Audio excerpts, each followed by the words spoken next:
Bakit sa tingin ko hindi kakayanin ni Casimero si Inoue?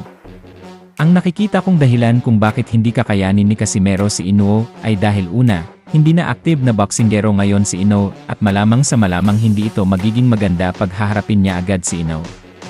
Kinakailangang mag-tune up fight muna siya para hindi mabigla ang kayang katawan. Pangalawa, ang style nila sa boxing, si Casimero ay puncher habang si Inoue naman ay boxer-puncher. Hindi malayong may mas magandang footwork din si Inoue kumpara kay Casimero, hindi rin lingid sa ating kaalaman na may taglay na speed ito dahil si Inoue at nagagamit niya ito sa pag-counter punch at nagiging epektibo ito.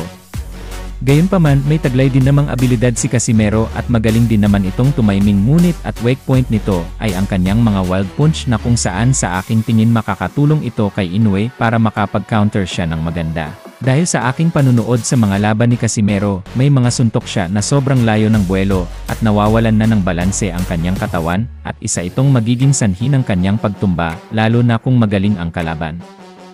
Pangatlo, syempre ang power.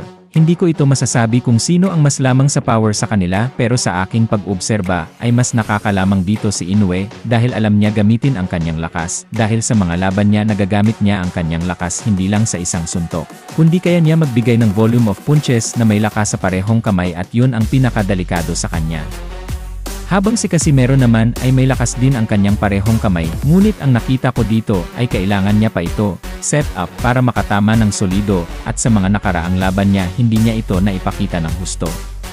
At ang panghuli sa lahat ay ang kanilang stamina at sa tingin ko lamang dito si Inoue. Dahil sa mga nakaraang laban ni Casimero halos hindi ito umaabot sa sukdulang 12 rounds at isa sa napansin ko sa ika-2 tandang bawas 4 rounds na ng laban ni Casimero hinihinal na ito at kumukunti na ang pinapakawalang suntok. Habang si Inoue naman habang tumatagal ang laban lalo itong ginaganahan at lalong lumalakas at hindi ko pa siya nakitaan ng pagod sa kanyang mga laban.